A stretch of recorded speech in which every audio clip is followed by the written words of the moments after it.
con il cuore in gola, e credetemi è davvero difficile per me, ma per il bene di questo partito che amo in maniera viscerale, io ritiro la mia candidatura.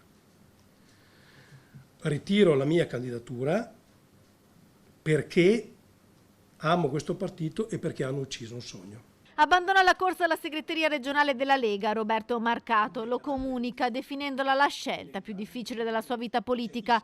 La notizia era già nell'aria, mancava solo l'ufficialità, arrivata dopo una notte travagliata. L'assessore regionale ammette di aver preso la decisione da solo dopo un lungo e difficile periodo in cui è stato attaccato da una parte del suo partito, la cosiddetta ala salviniana, e in ultima battuta colpito anche dal fuoco amico della frangia trevigiana dei suoi sostenitori che hanno preferito la candidatura di Franco Manzato. Abbiamo avuto per mesi qualcuno che insomma ha fatto di tutto perché io non mi candidassi o arrivassi comunque sfinito, debole, sfilacciato al congresso, e questo l'avete certificato voi mille volte e non serve che io aggiunga altro.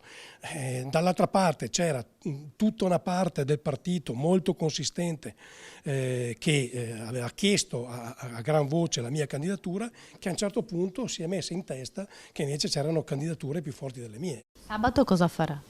Ma non lo so ancora, dipende anche da come sarà il tempo. Marcato non ha espresso nessuna intenzione di voto al congresso regionale di sabato. La sua preoccupazione è per il futuro del partito, che in Veneto ha già perso molti consensi. Nel 2024 ci sono le europee, poi nel 2025 la corsa alla regione in cui si deve definire il dopo Zaia.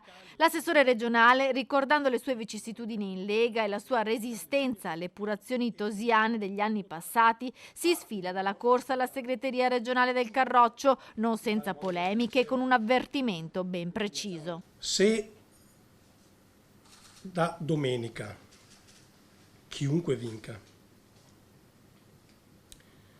toccherà uno solo delle donne o degli uomini vicini al sottoscritto, io mi impegnerò ogni minuto della mia vita per far perdere al partito l'1% al giorno.